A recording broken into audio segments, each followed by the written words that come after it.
do me a favor. Could you check to make sure that the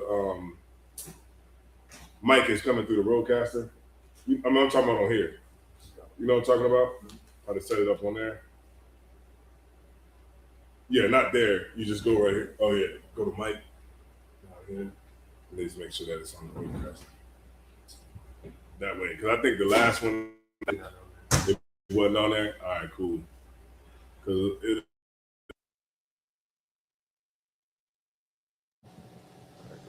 All right, no sweat. All right, so we good? All right, Most High in Christ. All right, so this is the Israelite School of Universal Practical Knowledge. Shout out to everybody who's in the class. Login for the lateness today. We had some technical difficulties in the beginning, but so what we're going to be going into, the title of the class is Venezuela Stole All the Oil. Now, the reason that's the title for the class is because that's what Donald Trump said. So what I was going to do was go into this class, of course, and give you some scriptures on, Venezuela, the oppressor, and, to give you a little bit more insight on what's going on, all right? So let me just go ahead and share the class myself.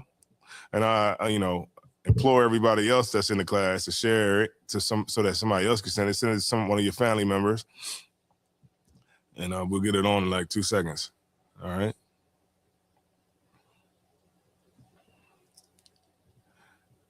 Anybody we got in the chat? Con. We got Yakar. Mm-hmm. She said Shalom, Yahweh Shema Aladdam, Hashem Yahweh Shah. She's checking in from her slave. We got Officer Tashayam in the chat. We got Darlene in the chat. We got Just Art. She said Shalom, Most High in Christ. We got Red in the chat. Okay, Most High in Christ. Do me a favor. Can you zoom in a little bit on the on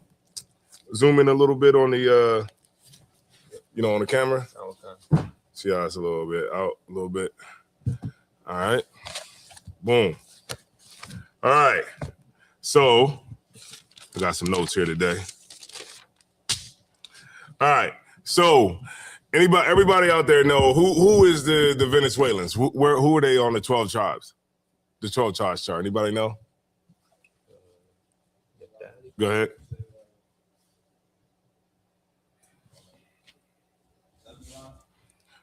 Close. Close. Asher, there you go. The tribe of Asher, you know what I mean? And those are our brothers, right? The Venezuelans are our brothers. And what's going on with them right now is something that always been going on when it comes to the oppressor and how he oppresses, right? And I wanted to show y'all a series of videos today, and also wanted to show y'all a series of scriptures, but also I wanted to go into a couple of reads on some articles, all right? So we're gonna break it down, all right? Now, could you give me that one where it breaks down what's going on, that conflict? If you could bring that one out real quick. Oh, no problem at all. I think it looks pretty good now. I think it's pretty straight. Y'all let us know in the chat, man. Does the camera look straight? All right. So yeah, I just need you to go to that one where it says, I think the one I wanted was the oil conflict. Yeah. And then I might just need you to pause it every now and again, just so I can make a point real quick, and then we'll just keep going. But since it's a short, we probably might need to play it like 2 times, you know what I'm saying, just so everybody can catch it. Bob Kashar, whenever you're ready. All right. It's gonna be a slight delay. Okay, no problem at all. And if you could just mute my mic so it ain't no feedback. so much to America. And Let's you break gotta it mute down yours, too. step by step. Right here in South America, Venezuela sits on the world's biggest oil treasure, around 300 billion barrels, worth more than $21 trillion.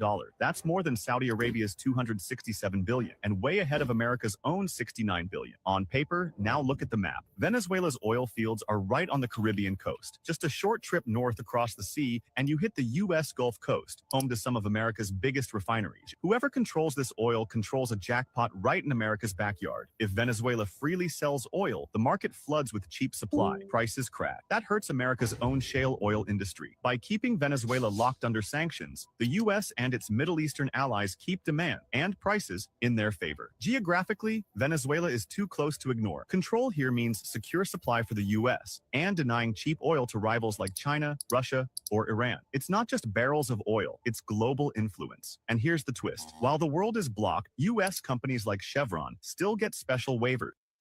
Why does Venezuela's oil matter so much to America? Let's break it down step by step. Right here in South America, Venezuela sits on the world's biggest oil treasure, around 300 billion barrels, worth more than $21 trillion.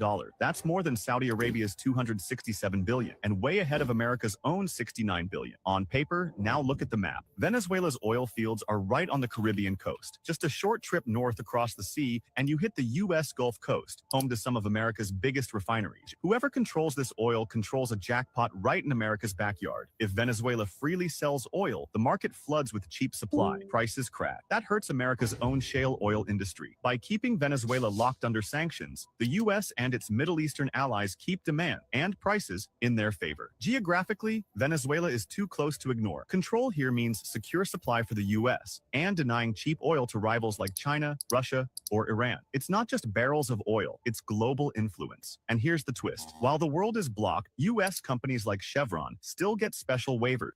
Why does Venezuela's oil matter so much to America? Let's break it down step by step. Right here in South America, Venezuela sits on the world's biggest oil treasure, around 300 billion barrels, worth more than $21 trillion. That's more than Saudi Arabia's 267 billion, and way ahead of America's own 69 billion. On paper,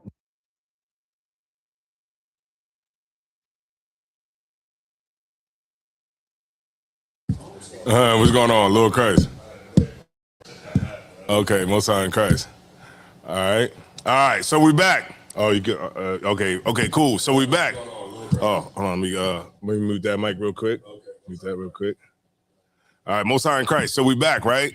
So now what we talking about today? We're talking about Venezuela, and we're talking about Donald Trump, and we're talking about what's going on right now in the news, what's going on with Maduro, all of that. But hopefully through that video, y'all was able to get a little bit of insight real quick on what's going on, all right? So at the end of the day, it's about money. It's about moving the chess pieces on the board. It's about the oppressor, making their play, just as the other world leaders are going to be making their plays. But ultimately, all of this is going to go to the Third World War, the Third World's War, and all of this has to happen. And the way that it's happening is it's speeding up. Y'all see how, it seems like the days are going by so quick? It's because the Lord is speeding the time up. Like, things are constantly happening over and over and over and over. Like, wasn't we just talking about, the Venezuelan gangs that was taken down to Seacot?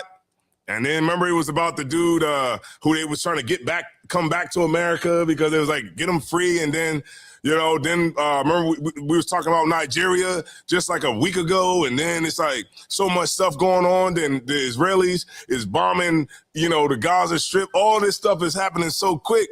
And if you in the world, you don't know how to compartmentalize these things because it's so much going on, right? And so through these classes, you're able to get the clarity that you need on the topics, all right?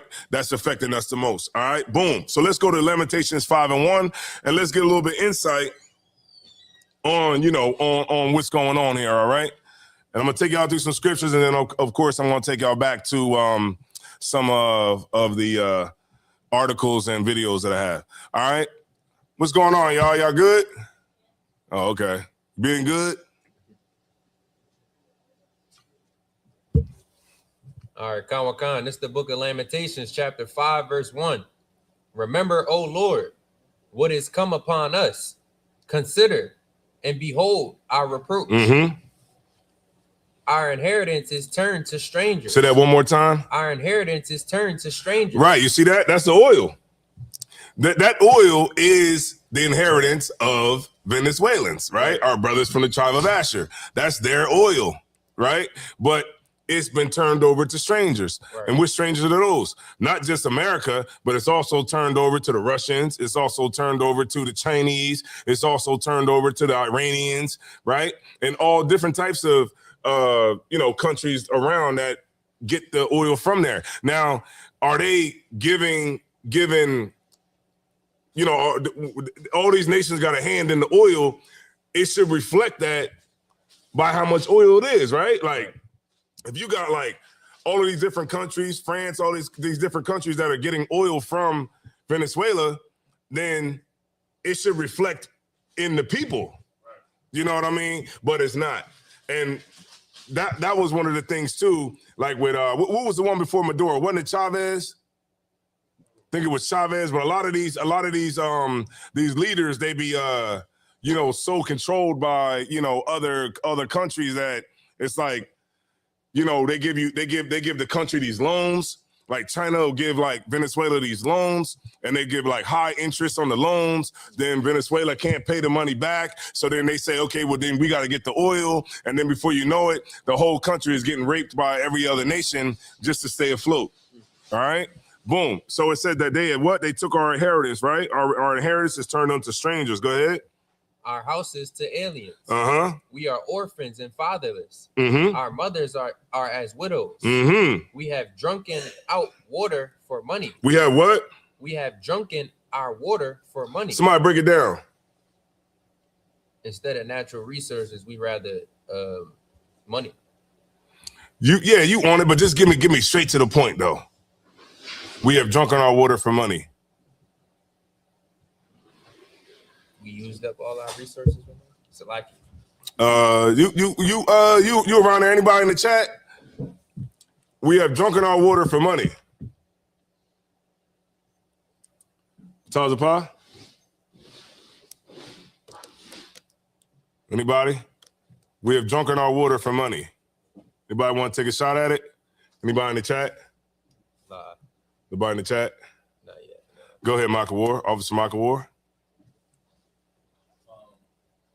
We have used our resources, our natural resources for man-made things. Not quite, but I want you to bring me right there. Like y'all saying it damn near. You know what I mean? But get me right there. When it says, now remember that what's the context of what's going on here? They took our inheritance, right? And it was given unto strangers, right? And it says what? We are orphans and and fatherless. Our mothers are as well as widows. We have drunken our water for money. All right, I give it to you. It's the same thing that's happening to us right now. What is this? Commodity. It's our water, right? Now, how are we able to drink it? Right, you got to buy it. So the oppressor, we drunken our water for money. This is our water. Everybody's water, but it's our water. But now the oppressor takes it and puts it in the bottle and sells it back to us. Right. You get my point? Right. So we have drunken our water for money. Go ahead. Khan. Hey, Shalom, sis, what's going on? Our necks are under persecution. Uh-huh.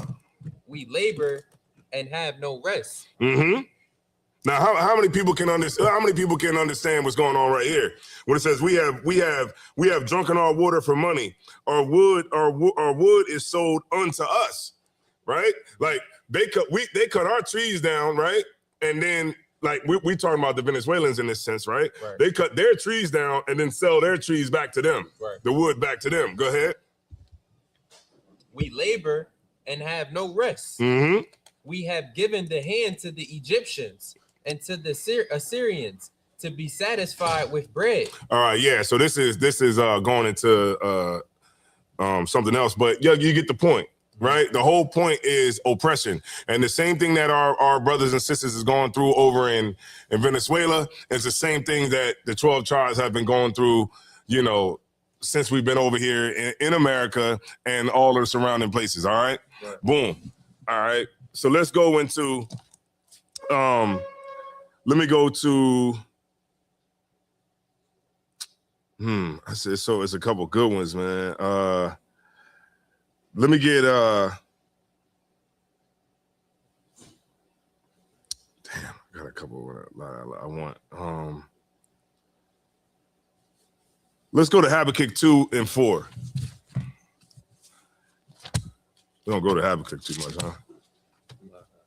I have read it. Like, not the whole thing. Let me just get there with you real quick. Habakkuk 2.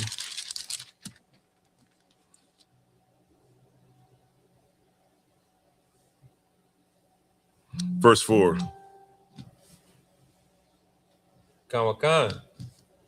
It's the book of Habakkuk, chapter 2, verse 4. Behold, his soul, which is lifted up, is not upright in him. That's the oppressor, right? His soul that is lifted up is not right in him, right? Keep reading. But the just shall live by his faith. And that's by the word of the Lord, right? That's by the commandments. That's by, you know what I mean, following Christ, right? Keep reading. Ye also, because he transgresseth by wine, he is a proud man. What transgresses by wine is like their philosophy, right? But it also, it's how they are, like American customs, American philosophy, like the things that America stands on, right? This is the things that he transgresses by, right? But it says he's a proud man. That's the USA.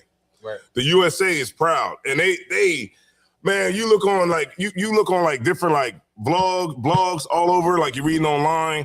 I was reading a lot of them on like Venezuela. You know, you got a lot of people saying like, yeah, we should just take everybody's whatever, take whoever oil, you know what I mean? But then like when you see what's going on, like what's to stop China from going into Taiwan now? I think what's going to happen is they're going to, all the world superpowers see what that move that America just made. They're going to say, all right, so now China gonna say we're gonna go get all the what's those the microchips that Taiwan got? We about to go over there and get the microchips.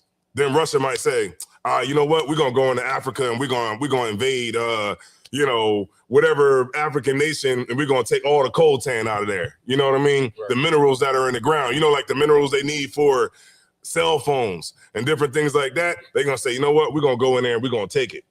Because we see what America just did. So since they want to try to get all the oil to try to make a play like that, we're going to make a play over here. Then America say, you know what? We're going to go and take Greenland. You know what I'm saying? Because we need Greenland because of the what's that called? The climate. So that they can put their servers up there so that we can, you know, have AI and they can, what's that word called? Mine Bitcoin. You know what I'm saying? And they're going to, and then it's like the world, the powers of the earth is going to go into their corners and then just try to gobble up all the resources that they can.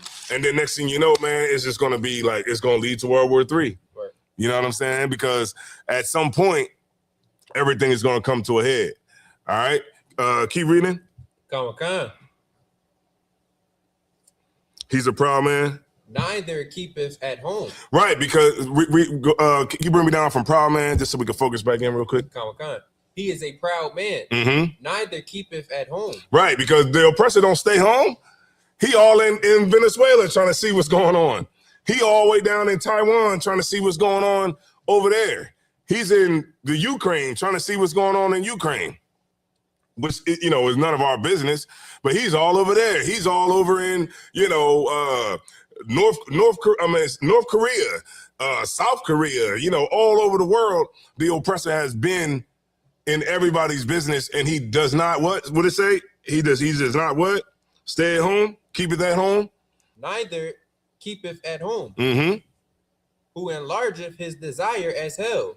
Right, because that's the wars that he starts. Right. The wars that he start around the earth, the bombs that he drop, he enlargeth hell, right? Keep reading. Which is the condition. All right. Khan. And is as deaf, and cannot be satisfied, but gathereth unto him all nations. They what? Gathereth unto him all nations. How many nations is here in America? a ton of them. The Uzbekistanis, the Afghans, the Puerto Ricans, the Mexicans, the Venezuelans, the Colombians, Africans, black people, Somalians, everybody's here. Right? It says what? He gathers unto him all nations. Keep reading. And heapeth unto him all people. Right, and say that one more time. And heapeth unto him all people. Mm-hmm. Shall not all these take up a parable against him? Right, so the heapeth unto him all people is like a melting pot. Right. He got this big melting pot. Go ahead, read that one more time. Shall not all these take up a parable against him? Right, because remember, you think these other nations don't see what's going on? And all of these people, all of these nations, these that he heaped unto himself, are all here in America. Right? Them dudes at the 7-Eleven, they hate Donald Trump's guts. Right? Them Chinese people that we go and get the cat and dog from, we love that. You just gotta admit it, right? That we love cat and dog. I mean, we've been eating it for what? 30 years, 40 years. But because it's just a sidebar. I saw a video, right? This black girl said she went into a restaurant, a Chinese restaurant. She was going live, and she said when she went in there, she heard cats, like a cat screaming, like the cat was screaming, and then she heard a thump, and then it just didn't hear nothing no more. So she went and called the cops. The cops came, and was in there or whatever, and then the people that was working behind the counter, they tried to hurry up and leave or whatever. But even though we got videos like that, nobody stops going to the Chinese spot. You know what I mean? It's because at the end of the day, I guess if they are selling cat, nobody gives a damn. All right, boom. Could you take me back up to 6? Come. Shall not all these take up a parable against him, mm-hmm. and a taunting proverb mm-hmm. against him, and mm-hmm. say, woe to him that increaseth that which is not his. Say that one more time. Woe to him that increaseth that which is not his. Right, because look, that oil is not America's oil. Right. Take me to the one where take me to the video real quick where it said the PBS one. Okay. Yeah, the PBS one. I'm gonna go there with you too, just so that I can read the article with you. But I remember that the video I wanted you to play at the top of the page. That one you can start it at probably about 20 seconds, just so that everybody can hear what he's saying.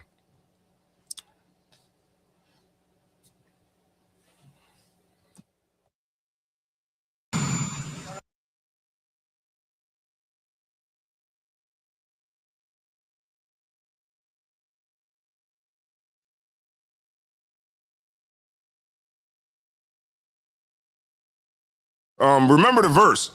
The verse said, woe unto him that increases that which is not his.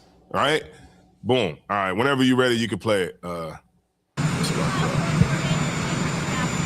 she's doing a great job.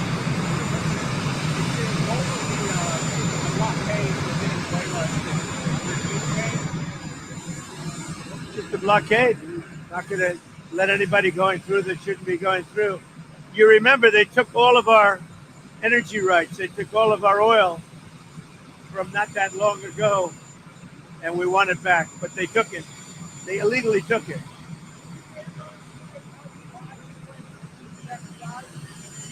Oh, Dan did a great job. I think he wants to go back to his show. Yeah, I did.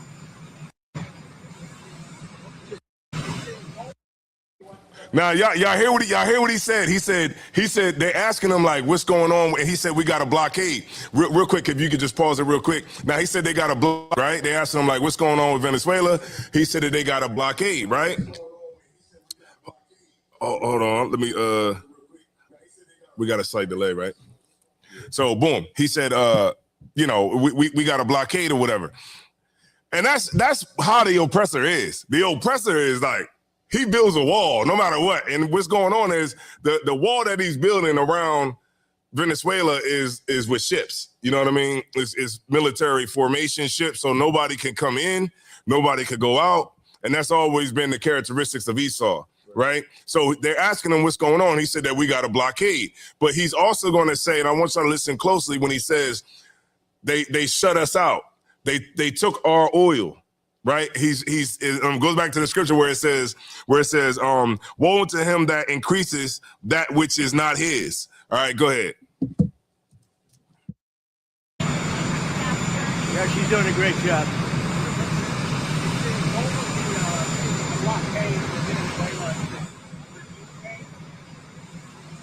Just a blockade. Not going to let anybody going through that shouldn't be going through. You remember they took all of our energy rights. They took all of our oil from not that long ago, and we want it back. But they took it. They illegally took it.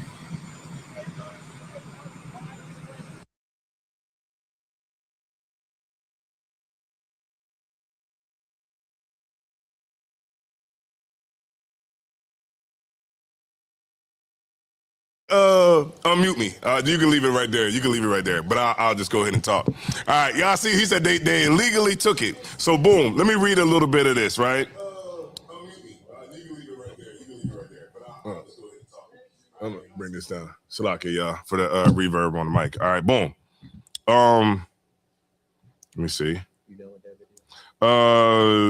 Yeah, you could be done with it. And could you play the other one, the other video, the one where it says, the one where, let me see, I got it. I got my notes today, y'all. The U.S. oil, not the oil conflict, but the second one. Still US oil? Yeah, the still U.S. oil. You might have to play it 2 times just so that everybody can see it. It's just a quick short, just to give y'all a little understanding on what is he talking about when he said that they stole the oil, which is Venezuela.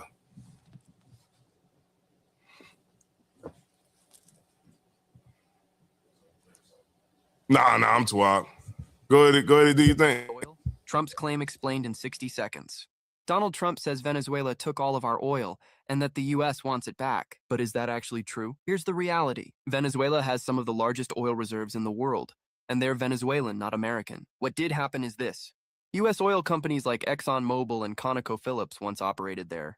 Starting in the 1970s and later under Hugo Chavez, Venezuela nationalized its oil industry, forcing foreign companies out. Some companies sued and won compensation rulings, but Venezuela never fully paid. So did Venezuela steal U.S. oil?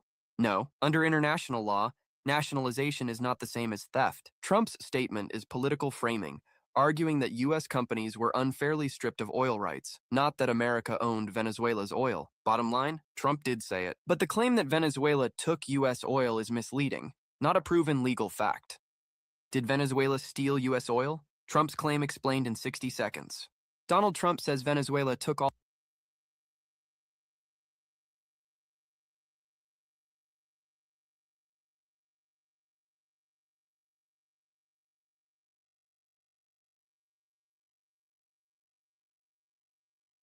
Yeah, now y'all see that? Now, it's because they decide to nationalize the oil, right? And basically what's going on there is they're saying, okay, this here. Yeah, now y'all see that? Oh, shit. Now, damn. It's because they decide I got it loud. I got it loud, yeah. Yeah, so what they did was they, you want to say something? No, I was just saying, let me see the remote. So Oh, okay. No sweat. So it was like they nationalized the oil, right?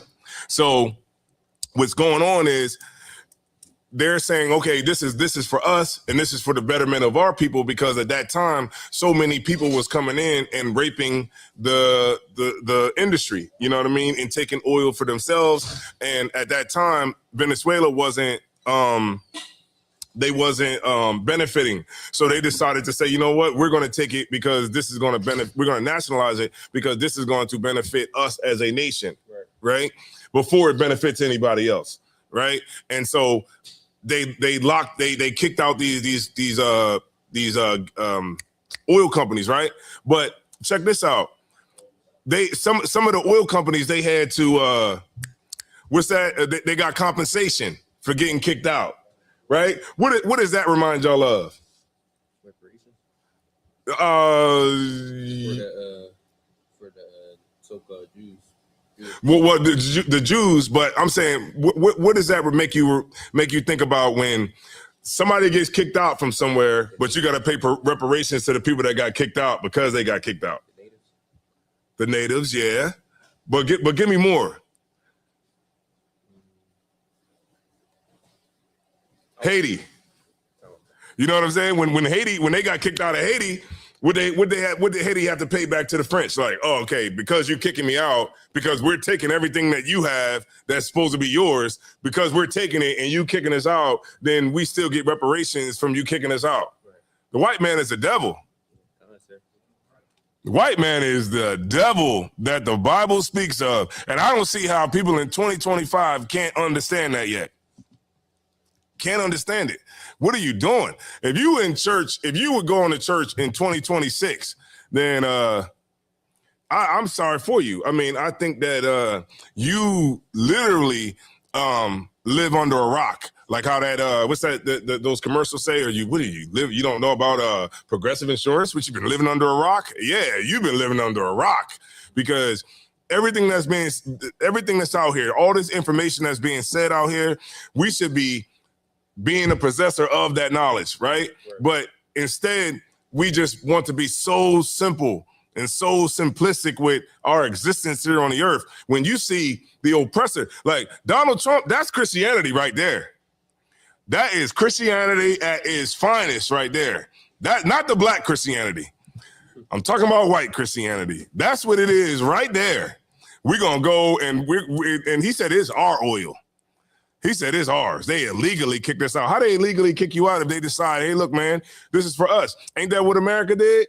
America said what? What did Donald Trump run on?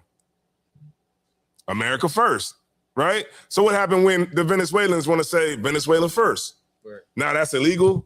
See how the oppressor is a hypocrite, because he does it and he feels that he's in the right because it's his destiny.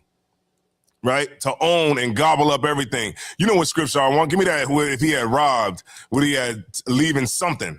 Right? Boom. So let's go back to Habakkuk 2 and let's go back to 6, Baba Kashaw, so we could just focus everybody back in.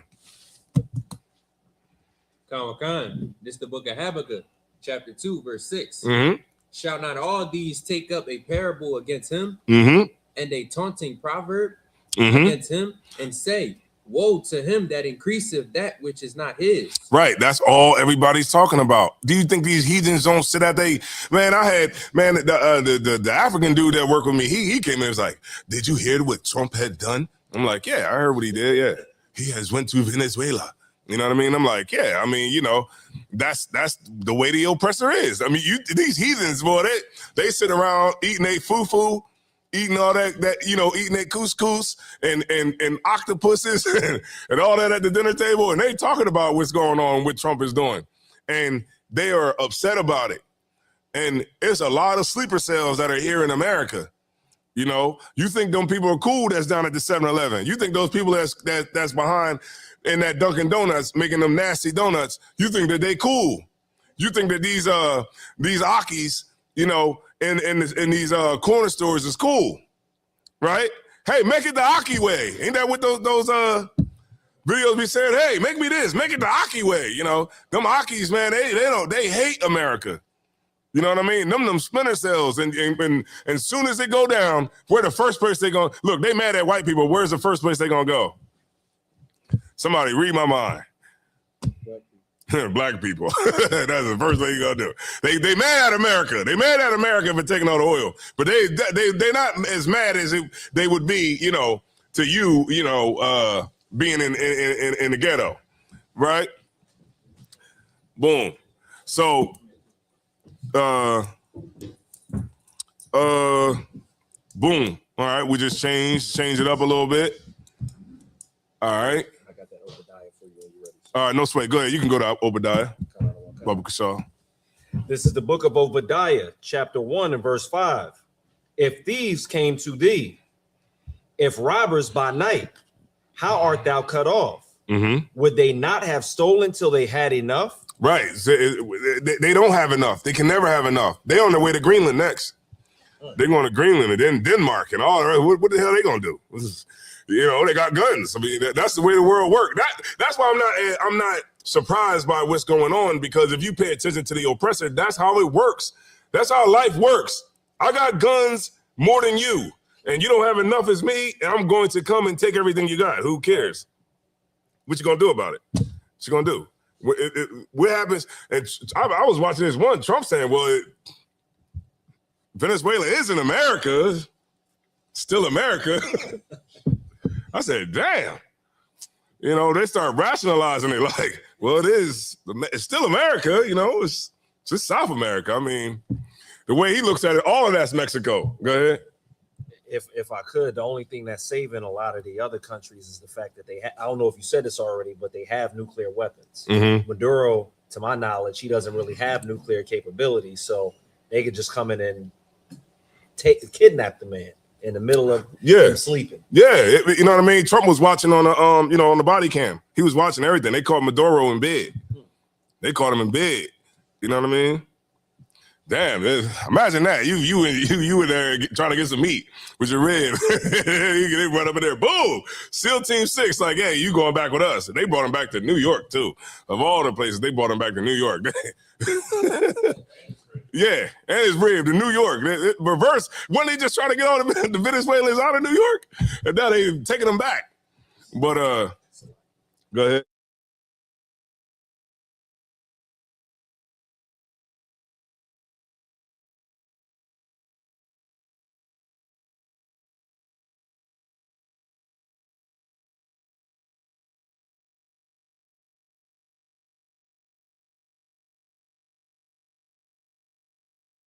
Salakia, damn, it was a lot of information too. I thought we was there. I thought we had it up. Salakia, if y'all could just give us a second. Yeah, Delaware South and Ice Cream. I'm about to get. Damn, right now. How many people was in there? It's 5 in here now. Damn, you're giving out this information to 2 people. Damn. All right. Most High in Christ. All right. All right, no sweat. Run it back, Cat. Hour of the 5 people that was watching is like, wow, this is great. Everybody else didn't see it though. All right, no sweat. All right, let's go back.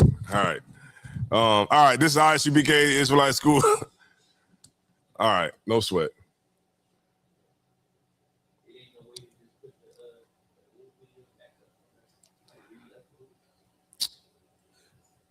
No, we should be Tawab. Everything you said that should post, but I just added the other stream to us so more people can get to us. All right, no sweat. All right, I guess we can work with that. All right, boom. So they could probably go back, right?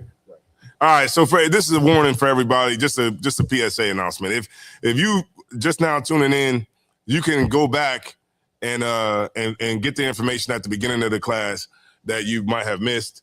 You know, we had some technical difficulties, and one of the destinations that we were streaming to didn't get the stream. All right, so the brother's setting it up right now, and then you can go back and check the class, the beginning of the class. All right. And it looks like there's more people coming in. More people go there. Most High in Christ. Shout out to all the people, man, that's coming in right now. Like I said, we had some technical difficulties at the beginning, so you can go back and if you want to rewind, you know, you can actually rewind it while it's going live, and you can still watch everything if you want. But it's a good class, so I implore everybody to share the class if you can. And the camera just went all the way over to the wall. Yeah, I had to pull the controller up. That was missing too. I got it. So okay.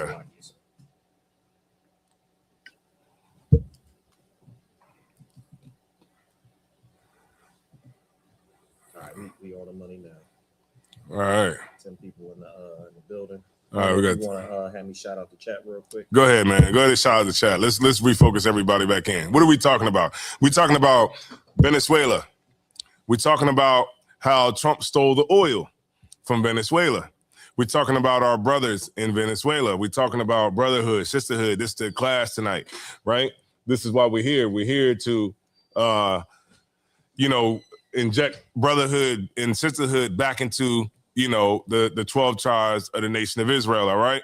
So what we're talking about tonight, and we're going to go a little bit further than what we would have went, any other time. We're going to go a little bit more into it. And we're going to keep it moving. All right. Boom. So let's go to Obadiah, and then I'm going to go back to Habakkuk. All right. All right. This is the book of Obadiah, chapter 1 and verse 5. Mm-hmm. If thieves came to thee, if robbers by night, how art thou cut off? Mm-hmm. Would they not have stolen till they had enough? Right. You would think that the oppressor, he had enough. Right. But he doesn't have enough because this is what he chooses to do. He chooses to steal. All right. And we're going to go into more about that as we go into these scriptures. I got some real good scriptures for y'all. All right. All right. So let's go back to Habakkuk. Let me see. 2 and 5. I'm just going to go back just a little bit. All right. There's a couple more points I wanted to hit. And then I want to go to Psalm 64 and 1. All right. I'm getting there right now. No sweat. All right. This is the book of Habakkuk, chapter 2 and verse 5. Uh-huh. Yea, also, because he transgresseth by wine. Mm-hmm. So that's like I said, that's the philosophies of America, right? Right. That's how the oppressor, he transgresses, right? He transgresses by the things that he thinks in his mind, the things that he think is right? Manifest destiny, all of those things that comes along with the philosophy of America. Go ahead. He is a proud man, Mm-hmm. neither keepeth at home. Right, because where does the oppressor at? He's in Venezuela when he should be here. Right. And focusing on America first. But everything that Trump ran on when he's talking about like he doesn't want to start wars and peace through strength and all that kind of stuff, that's just another way to say to be a bully. And then we see that's what's going on now, peace through strength. And, Trump was talking about not having war. He bombed the Houthis. He bombed Nigeria. He bombed, who else did they bomb? Houthis, Nigeria. Venezuela. And that's it. Am I missing one? Iran. Damn. For somebody that ran on that he don't want no war, seems to me like that he's constantly engaging in it. Right. And he's doing it behind the back of Congress. He said that he didn't tell Congress about it because he didn't want Congress to tip off Maduro, right? Then maybe he might not have been there when they decided to go in there, right? Keep reading.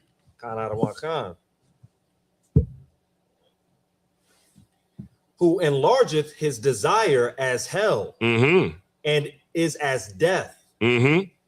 and cannot be satisfied, mm-hmm. but gathereth unto him all nations. Now we see that, right? Just focusing everybody back in. You see that, right? Doesn't the oppressor gather all the nations? Look at America. It's a melting pot, right? Full of nations, right? Tell me this ain't talking about Esau. Go ahead. And heapeth unto him all people. Mm-hmm. Verse 6, shall not all these take up a parable against him, mm-hmm. and a taunting proverb against him, mm-hmm. and say, woe to him that increaseth, mm-hmm. that which is not his. We're talking about the oil, right? He taking oil that's not his. Go ahead. How long? And to him that ladeth himself with thick clay. Mm-hmm. Verse 7, shall they not rise up suddenly that shall bite thee? The thick clay is like the nations. Go ahead. Shall they not rise up suddenly that shall bite thee? Mm-hmm. And awake that shall vex thee? And say that one more time. They shall what? They shall not what? Shall they not? Shall they not rise up suddenly that shall bite thee? That's the terrorism. Right. That's what's going to happen, right? Keep reading. And awake that shall vex thee. Mm-hmm. And thou shalt be for booties unto them. Right. That's a spoil, like a treasure, right? Booty. I used to think the booty. I was like, well, why is that in the Bible? I'm like, you know what I mean? But yeah, it's treasure. All right, go ahead. Verse 8, because thou hast spoiled many nations. Mm-hmm. all the remnant of the people shall spoil thee. It goes back to that scripture where it says, shoot at Babylon and spare no arrows. It says, man, let me get y'all real quick. Jeremiah the 50th chapter. Jeremiah the 50th. But hold that though. I'm gonna take you to a precept on this. Jeremiah the 50th chapter. I remember this one. Let me see. You know what I'm talking about, right? Where it says, it says, "Oh ye that bend the bow."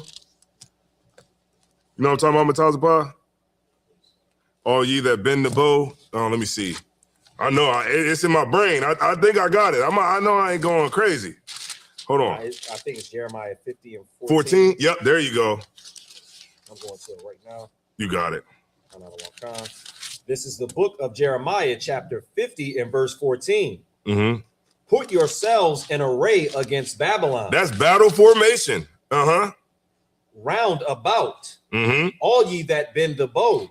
That's battle formation. These are the nations that are going to come against America. Go ahead. Shoot at her. Mm-hmm. Spare no arrows. Mm-hmm. For she hath sinned against the Lord. Mm-hmm. Continue. Verse 51. Oh, Salakia. Verse 15. Verse 15. Salakia. No sweat. Take your time. Verse 15. Shout against her round about. She hath given her hand. Her foundations are fallen. Her walls are thrown down. For it is the vengeance of the Lord. Mm-hmm. Take vengeance upon her, as she have done, do unto her. There you go. Now, if we go back to, is it Habakkuk or Habakkuk? I believe it's Habakkuk, sir. Okay. Could be wrong. I'll look it up. Boom. Okay, so go back to Habakkuk 2 and we left that in verse 7. Yeah, go ahead. And then we'll go down to 8. The book of Habakkuk, chapter 2 and verse 7. Shall they not rise up suddenly that shall bite thee, and awake that shall vex thee, and thou shalt be for booties unto them, because thou hast spoiled many nations. All the remnant of the people shall spoil thee, because of men's blood, and for the violence of the land, of the city, and of all that dwell therein. There you go. Right. So that's what's going to happen to America. All of this stuff is not going to go down, unchecked by the Lord. Right. Lord's going to make sure all of this stuff gets checked. And now they said Trump is talking. He sent a warning to Mexico. Send a warning to Mexico. Before you know it, we're gonna be going down to Tijuana. We're gonna just be able to drive there. Just get it on. And be like, yo, where you at? Be like, yo, I'm in Tijuana. You know what I mean? If I could. Go ahead. Salaki, if I could, it's almost as if everything the oppressor has done just hasn't been enough. That's why the verse that you brought out was so heavy when you told us to read where it said if robbers had, robbed, and I'm paraphrasing, wouldn't they, stop when they had enough? When I went down to Mexico, last November, a lot of the resorts had taken over the different parts of the places I had visited, to where when I went to restaurants, the people, that were actually inhabitants were pretty much just beggars. Like as we're at the restaurants, they're, begging for us to, take little trinkets or get a massage and this, that, and the fourth. But the island where I was, or not the island, but the coast and the beach that I was at, the people were oppressed over there in Mexico. And they had already taken pretty much that whole entire space from the people and turned it into a resort for like Carnival and Royal Caribbean and the other places. And now they want even more from Mexico and Venezuela. Yeah. I think, I don't know. They said that, Trump's talking about, he issued a warning to them because, he's using that as a way to be able to go in there and, because he's going to tell them, okay, this is, y'all not stopping the flow of drugs. Right. So next thing you know, that president going to be up there, but she's Jewish though. So I don't know if she'll be, maybe we might have to ask Matala Pa about that. I mean, what you think? She'll let him go in there and take anything you want. Right. Yeah. Before you know it, it'd be, all they need is Mexico. Then it'll skip over Panama, but they already got Panama.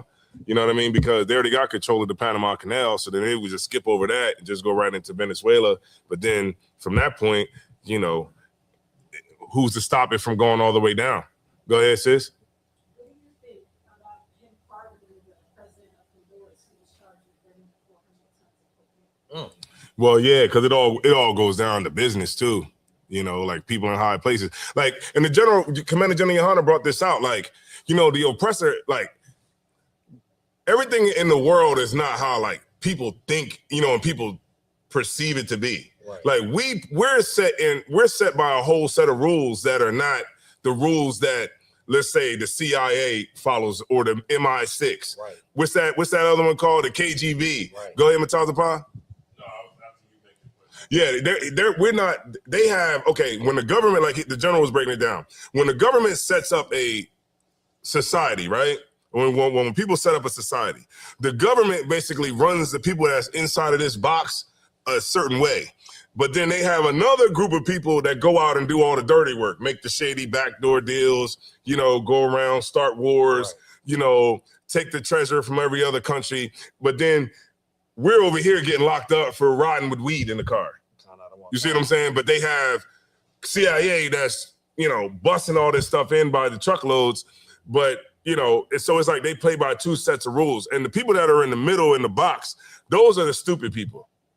Those are the people that's out on the street, you know, protesting, you know, people that vote and, you know, all that kind of stuff. Those are the people that are like, and I think they take a census and do all that just to see who's still asleep. Go ahead. Sir, if I could, I just wanted to read something that I'll be trying to bring out all the time. This is an article from the Business Insider, and it says an investigation by the EI Universal found that between 2000 and 2012, the U.S. government had an arrangement with the Mexico Sinaloa drug cartel that allowed the organization to smuggle billions of dollars of drugs and provided information on rival cartels. So right, they were able to sell billions and tons of drugs with the DEA, and you were just bringing out the other organizations that did the same thing. Right. Go ahead, Matala Paul. You might have to come up a little bit. So what I was about to say, so what he's bringing out and what the sister brought out is proof that America going into Venezuela is not about drugs or trying to bring back the DARE program or nothing like that.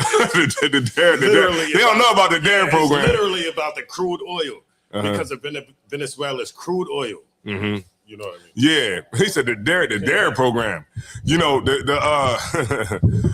crude oil, because okay, when it was a move by Trump to lock off like China, to lock off Russia, because what was going on was like Russia, Iran, all these different countries, they were able to, you know, they got sanctions from the United States. So what they were able to do was go behind the sanctions, like these other countries, they was able to go behind the sanctions and basically go and do business with Venezuela. But now Venezuela is what that oil reserve is worth $21 trillion. $21 trillion. And if you know anything about Trump, and I don't know if this is gonna happen or not, but he just might do it because he's a narcissist. Trump might drop the prices of gas down to $1. And if he do that, look, black people gonna love Trump. I'm trying to tell you, it's gonna be $1 for gas. He gonna end inflation. if that happens, and I'm not saying it will, because they just gonna just, they of course, they're gonna take and they're gonna rob, and why the hell would they make anything go down? But I think it could be a play that could be coming to make everybody, because the oppressor. Let me, while I'm thinking of that, let me get Ecclesiastes 7:7. Khan. This is the book of Ecclesiastes, chapter 7, verse 7. Mm-hmm. Surely oppression maketh a wise man mad, mm-hmm, and a gift destroyeth the heart. And what destroys the heart? And a gift destroyeth the heart. That $1 gas, that's it.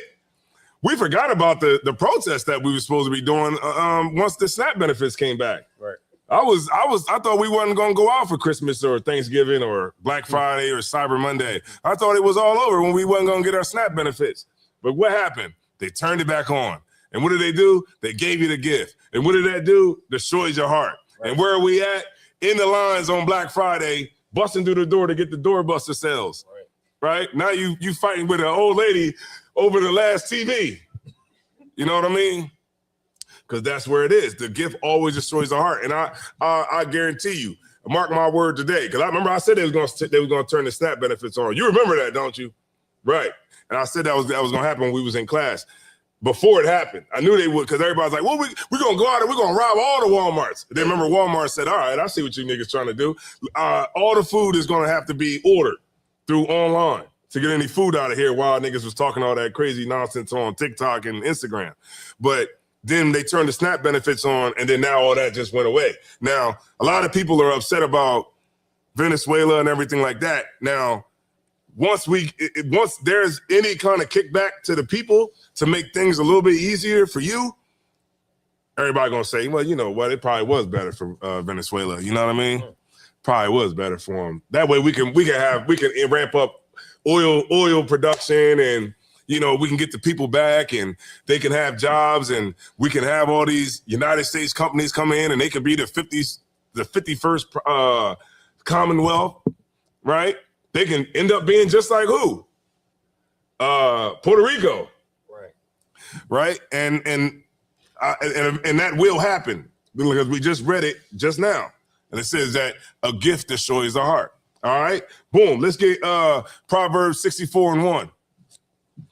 Do I got any videos over there that's ready to go? I see a few. Let me get the True Social. True Social? Yeah, let me get the True Social. If you can put it up on the screen, Baba Kashaw. Let's read through the True Social. Let's read with anybody know who True Social is, right? That's Donald Trump, his Twitter page. You said Proverbs 60 no, not Proverbs, Psalm 64:1.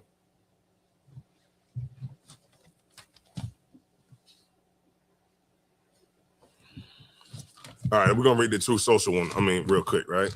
Okay. I got it on the screen now. So. All right, no sweat. You can go ahead and read through it. Appreciate it.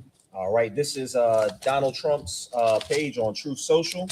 It says Venezuela is completely surrounded by the largest armada ever assembled in the history of South America. Mm-hmm. It will only get bigger, and the shock to them will be like nothing they have ever seen before. Mm-hmm. Until such time as they return to the United States of America, all of the oil, land, and other assets that they previously stole from us. That they what? Previously stole. You see the white man? He the devil. He just literally said that they stole the land. They stole the oil from them. And when they didn't steal anything, they just decided to nationalize the oil and keep it and benefit it for themselves, use it to benefit themselves, right? Go ahead, like any other nation would do. That's what Saudi Arabia does. That's what Iran does. Who else got oil? Saudi Arabia, Iran, Russia, different places around the world. They all do that, right? It's nothing different. Go ahead. The illegitimate Maduro regime is using oil from these stolen oil fields to finance themselves, drug terrorism, human trafficking, murder, and kidnapping. Ain't that what America does with all the money that they got? Human trafficking. What else? Human trafficking, murder, drug terrorism. Go ahead, Mataza Pa. Oh wow, the actual president is brought up on allegations of human trafficking. Yeah, they real good at projecting, man. Don't they good at projecting, but go ahead. Got out of one con. For the theft of our assets and many other reasons, including terrorism. The what? The theft of our what? Of our assets. Ain't that what France was saying to Ibrahim Touré over in Burkina Faso?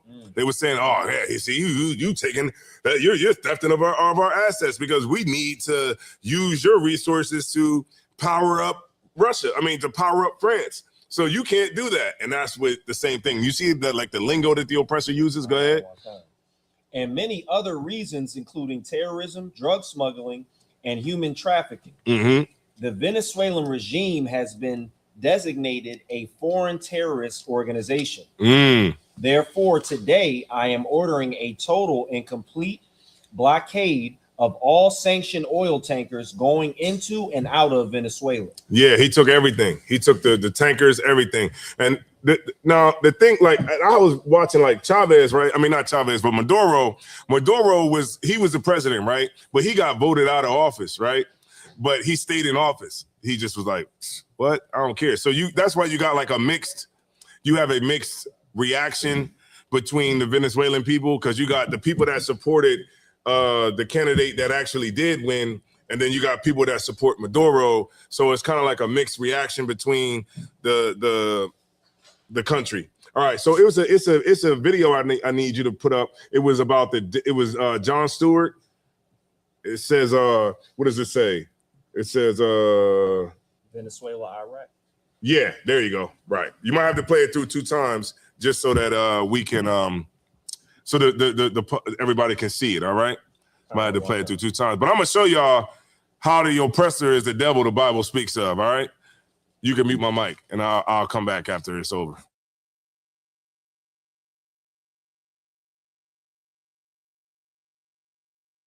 I'm not even going to play around anymore. Hit me with the works. Iraq, Venezuela, go! We're giving them full opportunity to do it the easy way.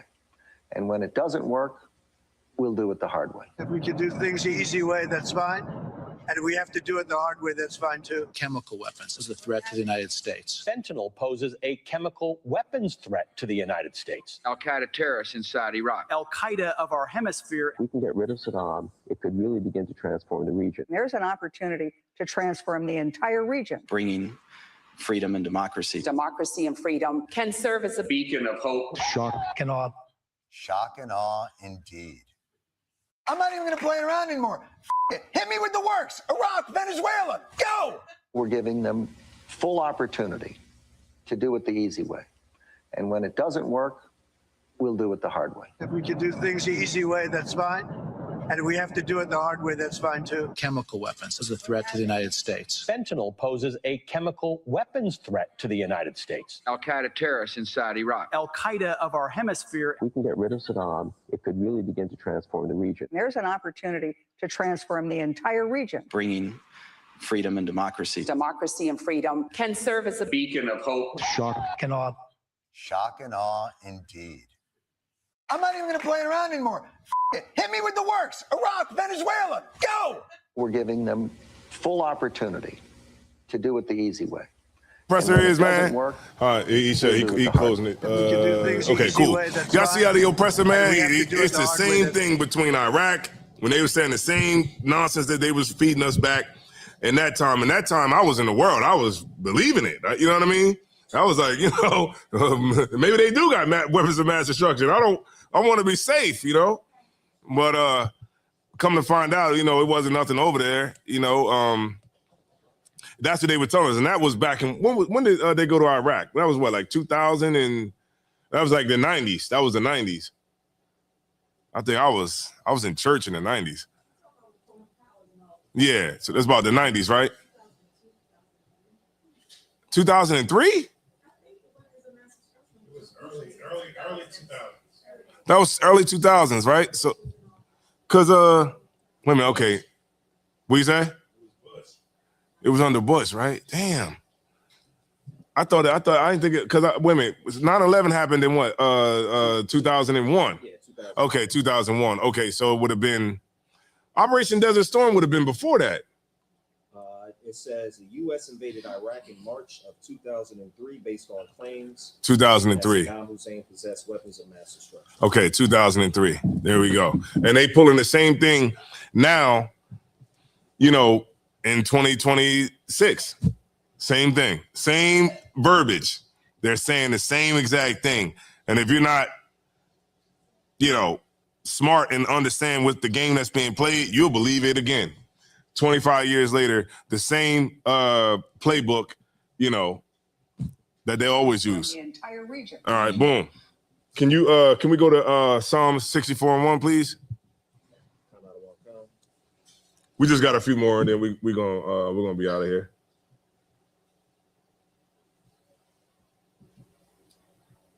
This is the book of Psalms, chapter 64 and verse 1.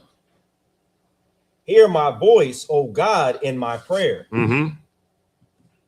Preserve my life from fear of the enemy. Mm-hmm. Hide me from the secret counsel of the wicked, Mm-hmm. from the insurrection of the workers of iniquity. Right. So the insurrection is like the it's like a rebellion, you know, like the rebellion against like the people that are, you know, us, right? And then what is it? What does it say? The what? The workers of iniquity. Iniquity is like you know, like they're set to do like evil. You know what I'm saying? Like they're like to deliberately be evil. You know what I mean? Like if it's given a chance for them to do the right thing or do what is evil, they're always going to choose to deliberately be evil. All right, go ahead. Mm-hmm. Verse 3, who wet their tongue like a sword. Say that one more time. Who wet their tongue like a sword. Y'all know what wet is, right? WHET. That's like sharpen. Like to sharpen, like you wet. If you wet a sword, it's like you sharpen a sword, right? But it said that their tongue is wet, like a. Say that one more time. Who wet their tongue like a sword. Right. They're sharp tongue. Go ahead. And bend their bows to shoot their arrows. Yeah. Go ahead. Even bitter words. Mm-hmm. Yeah. See, you get my point. So it's like how they say like they're terrorists. They're drug dealers, they drug smugglers, you know, they say those things that are like, you know, sharp things that they say about people. Like they say, like the Mexicans are, you know, everybody that's coming from Mexico is basically trafficking fentanyl in America. You know what I mean? And so these are the things that they say. Go ahead. Verse 4, that they may shoot in secret at the perfect. Mm-hmm, which is us. Go ahead. Suddenly do they shoot at him and fear not. Mm-hmm. Verse 5, they encourage themselves in an evil matter. Mm-hmm. They commune of laying snares privily. Right. So they commune. So like communing is like they talk about it like deeply, like what's that called? Like a think tank. You know, they have think tanks about this, right? And then when they think about these things and they think about how they come up with these things that they come up with, they figure out a way to do it in private, you know, like away from the public. You know what I mean? What happened with Trump? When Trump didn't tell Congress, you know what I mean? Because he was afraid that Congress would leak it to the public. So he just went on and did it. So like he got with his cabinet, got with Pete Hegseth, you know what I mean? And they went down in the war room and they said, okay, this is what we're going to do. We're going to send in SEAL Team 6 or whatever, and we're going to go it. We're going to do it. Nobody going to know. And then by the time they find out about it, it'll already be done. And then we'll already have the oil done. All right? Go ahead. Keep reading. They commune of laying snares privily. Mm-hmm. They say, who shall see them? Mm-hmm. They search out iniquities. Mm-hmm. They accomplish a diligent search. Yeah, because they always looking for how they could do evil. You know what I mean? That's like that's the main goal, you know, always. And they're going to figure out how they can do it and accomplish it. All right, go ahead. Both the inward thought of every one of them and the heart is deep. Mm-hmm. But God shall shoot at them with an arrow. Mm-hmm. Suddenly shall they be wounded. Mm-hmm. So they shall make their own tongue fall upon themselves. Say that one more time. So they shall make their own tongue fall upon themselves. Didn't we just watch the video? We just watched the video. Like it literally showed, they literally said the same thing. Right. Like from the Iraqi conflict, they literally said the same thing. Like they could do it the easy way or we could do it the hard way. Right. Weapons of mass destruction. Venezuela, as this is, you know, the fentanyl is the weapons of mass destruction.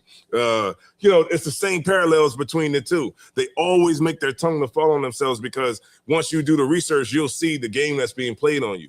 Right. But there's a lot of people that don't even understand that. You know, there's a lot of people that still say, you know, well, we could all come together, you know.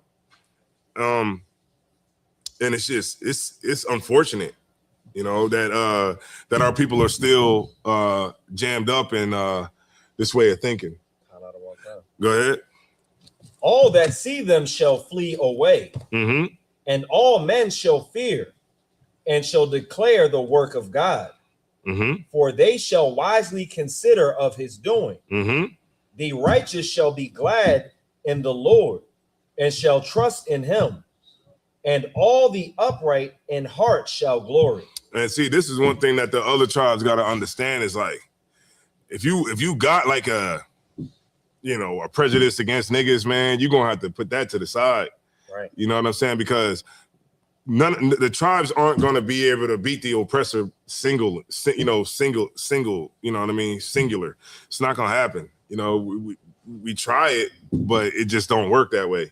It has to be a concerted effort between the 12 tribes to come together so that we can have the power of the Lord to be with us. Because otherwise, what's going to happen? He just went into, he already got Judah. Judah, oh my God, Judah is just like, I think Judah just, and I could be wrong, but I don't know, man. Judah, because we the trendsetters with a lot of this stuff, man. I think we got it, like we get it the worst. And I'm not saying like, because I mean, we ain't got no oil for nobody to take. We ain't got no oil for nobody to take. We don't even got no festivals, do we?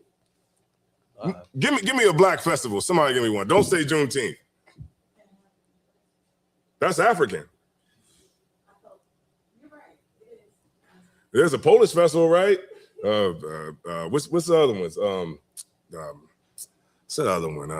Italian festival, Polish festival, the Jamaican festival, the Puerto Rican festival. Damn, the Lord did a job on Judah, boy. You know what I mean? Go ahead. You got Freaknik. Oh, Freaknik. We could definitely do that, right? It was, you know what I mean? But yeah, man, you know what I mean? We got to come together. The tribes got to come together, in all seriousness, man. The tribes got to come together because that's the only way that we're going to be able to fight against the devil. And we've been coming, saying this, for over 50 years. We've been coming to our people telling them that the oppressor is the devil, but, our people still don't listen. I mean, I tell you, I talk to people all the time that is actively still in church, and I waste my time.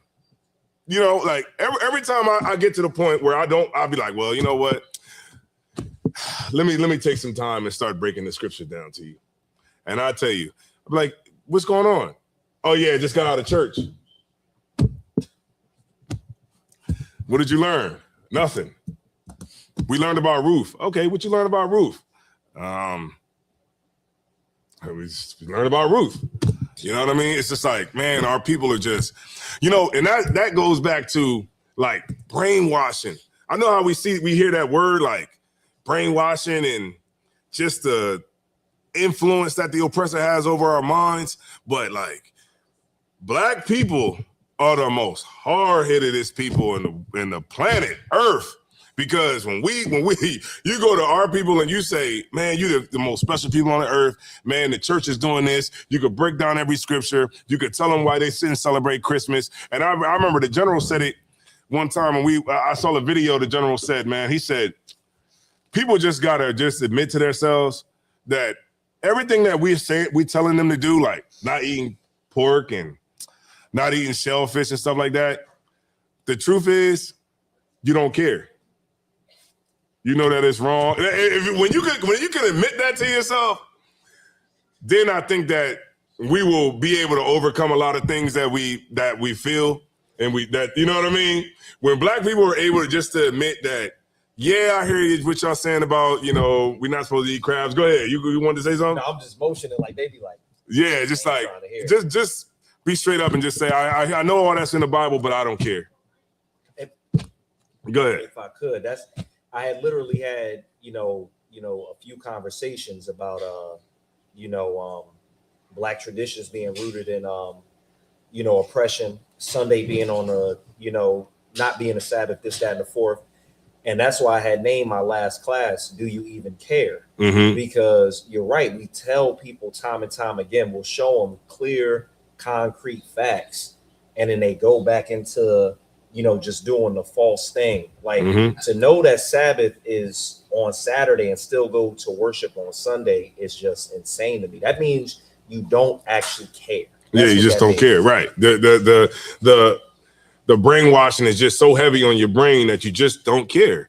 I mean, you want to go to heaven. You want to, I guess, right? You're a Christian, right? Everybody want to go to heaven. Obviously, nobody's in hell. But you know, that's what you want. But you want to go to heaven, but you don't give a damn about nothing that the Bible is saying or what Jesus says or any of that. Go ahead, Makawar. You got it.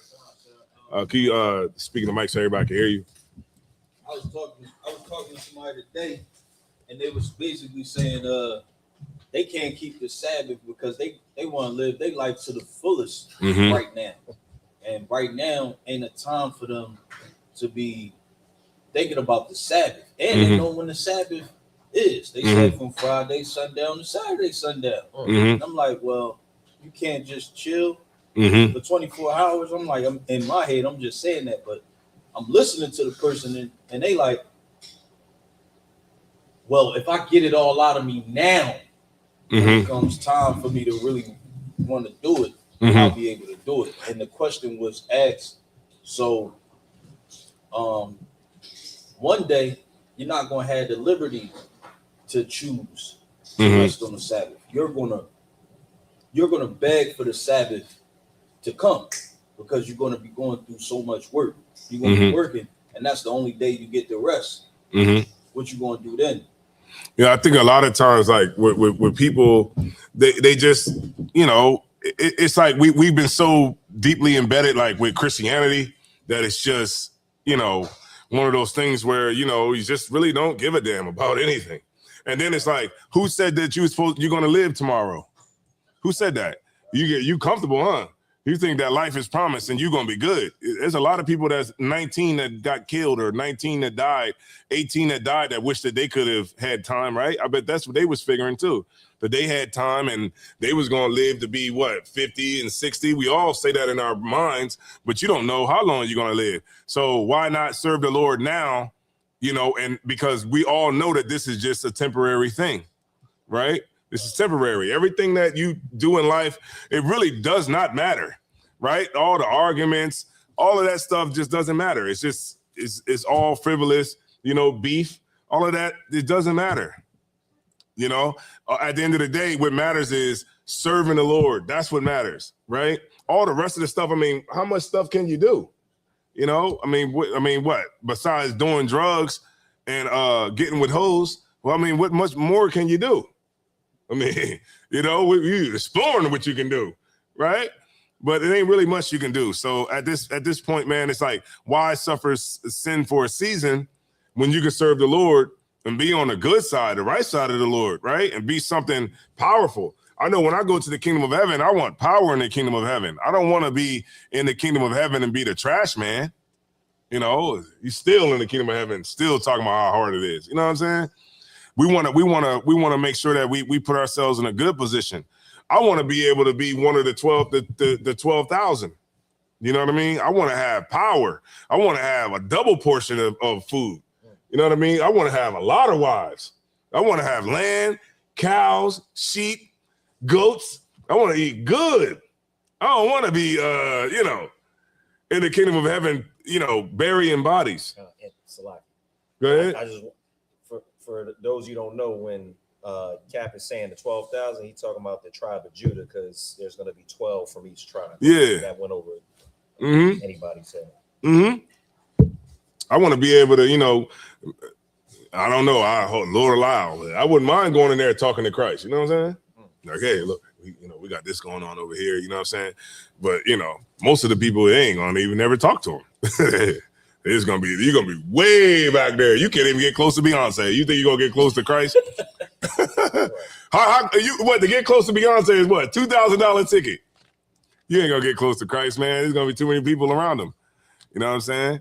And that's why I want to be, you know, do what I could do here so that, you know, Lord allow I could be in a good spot, you know what I mean, in the next kingdom. All right. Where was we at?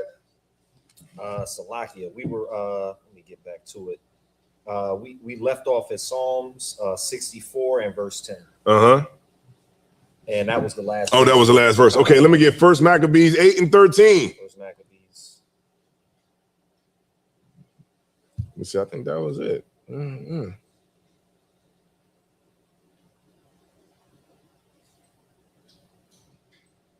brothers and sisters started Oh, up in here too. somebody had said something? Sir, it was a few comments. I'll go ahead and read them. I did put them up while you were talking. And forgive me if I butcher the name, but I think it's Tabak Ganaz. Mm-hmm. It says Deuteronomy in Spanish, but it says Deuteronomy 33 and 24. And Asher, he said, let Asher be blessed with children. Let him be acceptable to his brethren and his feet dipped in oil. Mm-hmm. That's right. And then the brother went on to say, 1910 and up, USA stole oil, gold. Today they want lithium from Mexico. Yeah, there you go.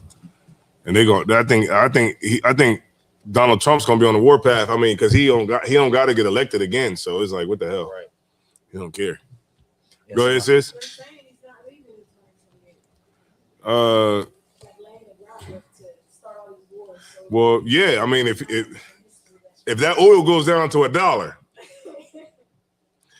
Trump's not gonna leave. We're gonna want him to be in there. You know what I'm saying? If he go ahead and talk about. Isn't that essentially what he was saying was the problem with Maduro? Yeah. That Maduro wouldn't leave office? Yeah, because what they're trying to say is that if Trump gets his oil, because the oil reserve is worth $21 trillion, if he gets that fixes the debt in America. That balances the debt, and then it finishes the debt, and then also it ends inflation, and then guess what? The trucking industry booms because the price of fuel will be so low, and then the you know what I mean, and then the price to actually be able to transport goods is at a low, so that will make the trucking company go up. You know what I mean? So if it happens, shit, they might vote Trump to come back in for a third time. Who knows, sis? I don't know. They might say, well, there ain't nobody else better, And I remember the general said it too. I was talking to, the general said, yeah, everything he said about Trump is right. He said Trump's gonna make the money flow. But on the flip side of that, there's gonna be zero tolerance on drugs. You know what I mean? Zero tolerance on drug dealers. You know what I'm saying? So that's what's going to affect a lot of our people. You know what I'm saying? Who's out there, because a lot of our people are still. Hey man, why don't you sit down? Every time you get your hair done, you don't know how to act. He get his hair done, he don't know how to act. They said fentanyl could you look that up real quick? With he classified fentanyl as. I know it's the same thing as when they were talking about what's that called? Crack cocaine. Yeah, Trump classified fentanyl as can't think of it. Slovakia. 1 second, sir. No sweat. I'm gonna look for this scripture right here real quick. And I'm holding First Maccabees 8:13 as well. No sweat. I'm gonna get there with you real quick. Okay, I found it. Mm-hmm. I believe this is it right here. This is the White House .gov. It says designating fentanyl as a weapon of mass destruction. There you go. So, brothers, sisters, there's out there that's still trying to hustle Fetty, the Fetty Wap. You better watch it, because when you get locked up with that now, you're looking at some football numbers, and you're gonna tell on the whole hood too, right? You're looking at some football numbers, and then you never know what could happen. They could disappear you, and you be in Seacots and damn where down in El Salvador. So you better watch out. You better leave the drugs alone. It's time to leave all that alone. Go ahead and get you a slavery somewhere. Figure out what you're good at. If you a scammer, man, you might be good with numbers. You know what I mean? Go ahead and try to, go to accounting school or something. Right. Do something, right? But you're going to have to get out of the life of crime. You know what I mean? Because with AI, we know what I saw, right? I saw a documentary where they use AI now. Like AI can use geofencing. They can they could take a block, right? Let's just say like a block that they suspecting is selling drugs, right? They can take that block, upload it to AI, like the footage, up to AI, right? AI will basically put a genetic footprint on, I hope I'm saying this right, of like how many people goes into this door. You know what I mean? How many people goes into that door? Right. You know what I'm talking about? And they're using AI now that they can say, from AI, the probability of this place right here having drug being at the trap is highly likely. Go ahead. Salaki, if I could, I was gonna say I made the mistake of walking my dog really late at night, and the cops were circling around, the outside of my neighborhood, and kept circling around me. So the activity for police is going up, whether brothers think they can get away with stuff or not. And Trump is making sure officers have something to do. Well, you was walking your dog. See, that's why I got a dog, man. See, look, I don't got no dogs, man, because, at this point in my life, man, I'm too lazy for dogs, man. They too needy. I'm cool with a cat, man. Look, catch these mice, you know what I mean? Keep these mice up out of here, you know what I mean? And, cats don't need you for nothing. Nah, they don't. You come in the house, a cat look at you and just look back at the wall. They don't need nothing, you know what I'm saying? You could call them, they're not going to come. You know what I'm saying? All they need is to be fed in a litter box, and that's that. Right. And keep all the mice up out of here. All right? Yeah, them dogs, man, they keep you outside in the middle of the night, huh? Well, so like the cops, you out there with the cops. He driving past in an unmarked car, like. Oh man, he probably wonder how you afford that dog. Oh man, they know I'm not robbing nobody if I got a big giant white dog I'm walking. And it's a King Corso? No, it's a Dogo Argentinian Mastiff. That sound expensive. So let's see. Like what? That's a what? And I was holding First Maccabees 8:13. Okay, I'm getting there with you right now. I wanted to show. This would be a good one to show y'all how the oppressor is. Hold on. Oh, and I got it all highlighted. Yeah, if you want to grab that. Khan. So let me know. Hold on. Let me know it was hold on, let me see. Let me look at this real quick. These words are small. I'm trying to figure out how to add the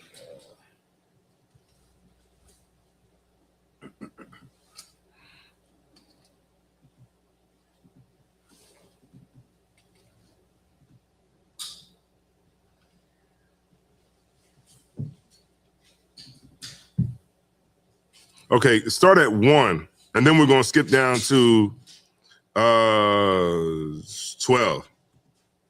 Khan. Mm-hmm. It's the book of First Maccabees, chapter 8, verse 1.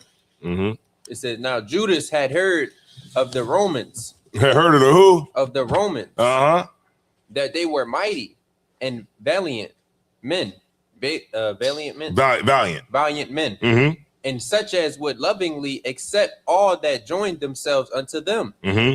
and make a league of amity with all that came unto them. Right. So the oppressor is like when we talking about oil now, right? And we talking about how the oppressor, if you align yourself with the oppressor, then he can put you in a good spot, right? And what we see in like different countries where they and when you're in league with them, they'll put you up on high. But then when you start to go against what they're about and the things that they represent, then you're considered a terrorist and everything like that, right? Skip down to 13. Verse 13. Also that whom they would help to a kingdom, those reign, and whom again they would. Hold on, say that one more time. Khan. Also that whom they would help. Who they would what? Who they would help. So that's how it is. Like it's like America comes in, they help you get to a point. They help you get your they put you in position, right? Go ahead. To a kingdom, mm-hmm. Those reign. Those reign, right? Those are the people that is going to be good, right? When you're in league with the oppressor, right? Go ahead. Those reign, like those are the people that are going to be in a good spot. Those are the people that's going to be the leaders, right? Go ahead. And whom again they would. Mm-hmm. They displace. There you go. So when the people that is against what the oppressor is about, what happened? They replace you. Right. Like how when they go to, they took Maduro out of there. Now he's up in jail. Now they trying to figure out, okay, who's going to run it? We're going to run it until y'all can figure out somebody to run it. But usually it's the person that they find and they're going to be okay and acceptable with running Venezuela from this point is going to be somebody that is going to be subservient to what America wants. Otherwise, it's like them letting somebody be a successor to Maduro is them giving you they're giving you a bone. They're throwing you a bone because they don't have to let you do nothing. Right. You get my point? Because they got more guns than you. They got more power than you. They got more military equipment than you, and they got nuclear weapons. So if they let you have a president and they let you do what you do in your country, it's the benevolence of them. They don't need to do any of that because if they wanted to, they could send Dave Chappelle over there to run the damn country. Right. If they wanted to. It's like, oh, what? I'll send 50 Cent over there to be the president. What? Play with me. You know what I'm saying? So it's what it say? It says, but to whom, hold on, Salakia. It said, to whom again they displace. Go ahead. Finally, that they were greatly exalted. Uh-huh. Yet for all this, none of them wore a crown or was clothed in purple to be magnified thereby. Moreover, how they had made for themselves a Senate house. This is going into, who they are. You know what I mean? The same way as America. But you could read it though. Wherein 320 men sat in council daily. Yeah, that's the government. Go ahead. Consulting away. Congress, House of Representatives. Go ahead. For the people. To the end they might be well ordered. And that they committed their government to one man every year. That's the president. Right. Who ruled over all their country. And that all were obedient to that one. And that there was neither envy nor emulation among them. In consideration of these things, Judas chose. I think that was past the point, right? All right, no sweat. All right, boom. So y'all see what's going on here, let me see. Boom. Let me see. Did I have any more?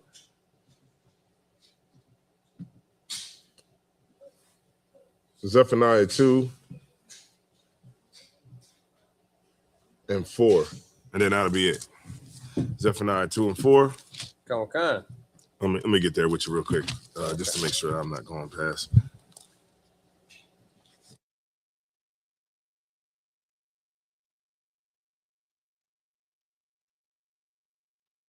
I'll try to get it on. It's more difficult with this app, but I got you. Zephaniah 2 and 4. Yep.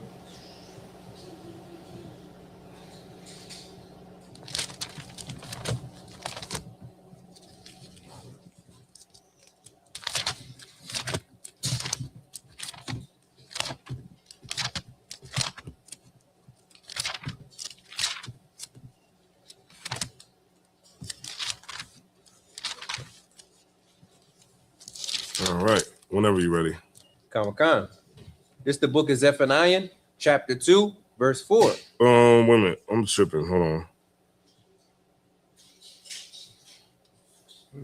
Oh no, 2 and you know which one I wanted. 2 and 1. Yeah. It's lucky. This the book of Zephaniah, chapter 2, verse 1.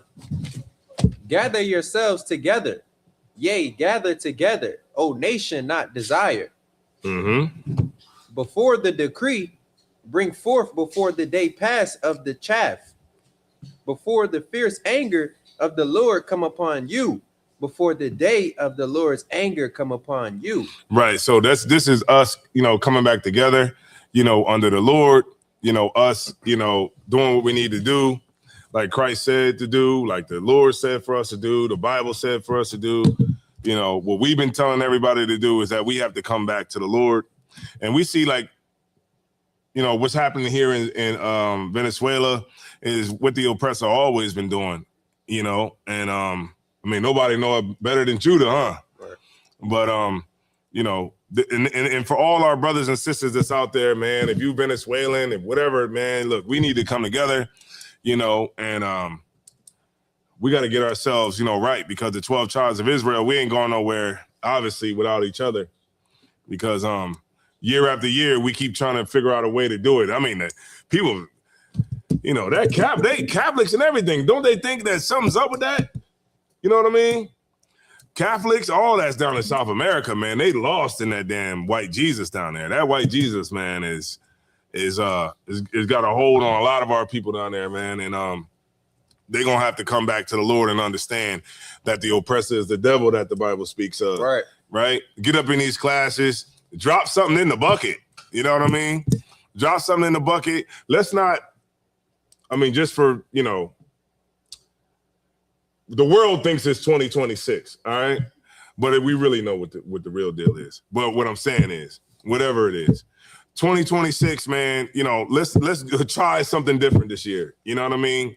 Let's try to not do the same things we did last year. You know what I mean? Let's go into this year in a better footing than we was the year previous, the previous years, right? Let's continue to grow the school. Let's continue to come into this truth, because I mean, what the hell? All we're asking you to do is give us, you know, an hour and a half, 2 hours of your day.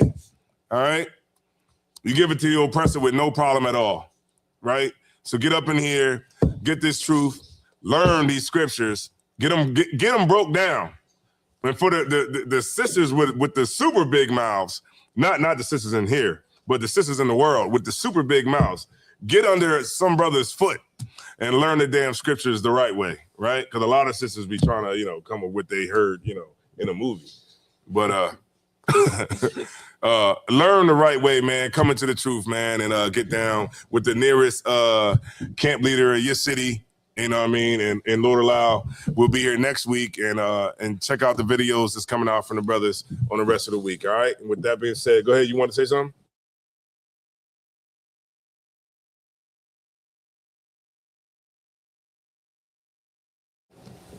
All right. And we have a sister that has a question in the chat. CC9153 says, Shalom, Lord in Christ. Sister Cicely, or Salaki, if I messed your name up, First Maccabees 8 and 14 basically meant that they weren't up to the job after they were the displacement, if I'm not mistaken. So hold on, let me see. You said 8 and what? 8 and 14? 8 and 14. That's what we just was reading, right? Yeah. Kind of want to let me see. First Maccabees.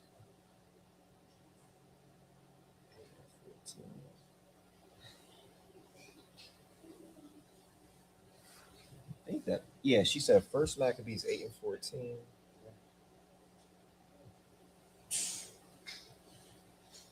Maybe she meant 13, because that's where it says displace. I'm not sure. Let me get there real quick, Salakia. There's also that whom they would help to a kingdom, those reign, semicolon, and whom again there would they displaced. Finally, that they were greatly exalted. So like it's just like how, you know, like you look in today how the oppressor, like remember when you go into verse 1, it talks about how, you know, how people, they heard about the Romans and they heard about how they got down, and a lot of people that gets down with the Romans, and the Romans are Americans today, same people, right. Same thing. So it's like when you get down with them, they'll help you to your kingdom. You know what I mean? They'll help you. They'll prop you up, and you will be the man, right? You'll be the man in your country. But then if you go against America, then they can make you be a terrorist, right? And they can make the people rejoice over the fact that you got arrested. Y'all see what happened with Maduro? There's people that's happy that Maduro got arrested by Donald Trump. You see what I'm saying? It's like the oppressor can make you or break you. Right. If that's as simple as I can put it. All right. Y'all good? Kyle, let me just check the sound real quick. And go back and watch the beginning of the video, man. Watch the beginning of the video. Please watch the beginning of the video, because I want y'all to be able to see the stuff at the beginning of the class. All right. And with that being said, I think we're good, right? All right, no problem at all, man. Let's go ahead and turn the class over to Precinct Officer Michael Ward.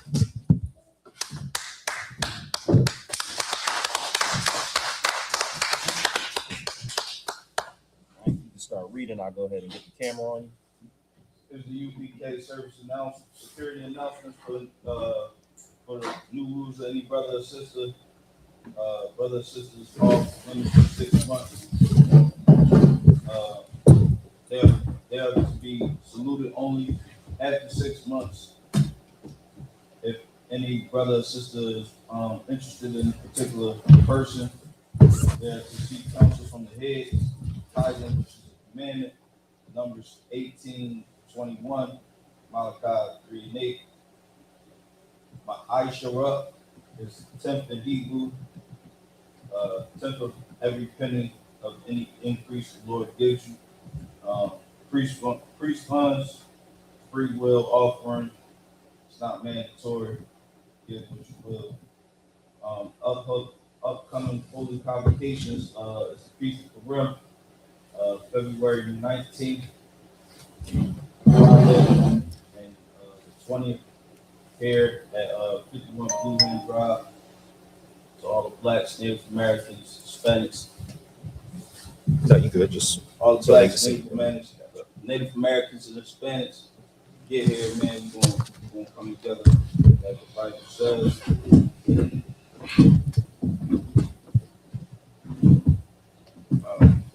If any brother wants to become a trooper at a school, start wearing all black boots, pants, shirt, headband, scarf. With that being said, men of Israel, my dream will be to stand. I'm gonna give one courtesy salute. Men of Israel, Mighty Shabbat, Mighty Rock. Yahweh Hashem Yahweh Shabbat. Y'all can tie me hands down. So I'm gonna turn to the sisters.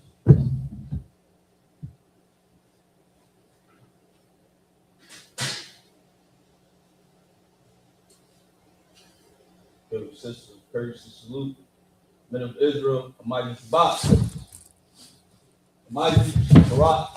Yahweh Shema, done by Hashem Yahweh Shai. Y'all can tie hands down, class.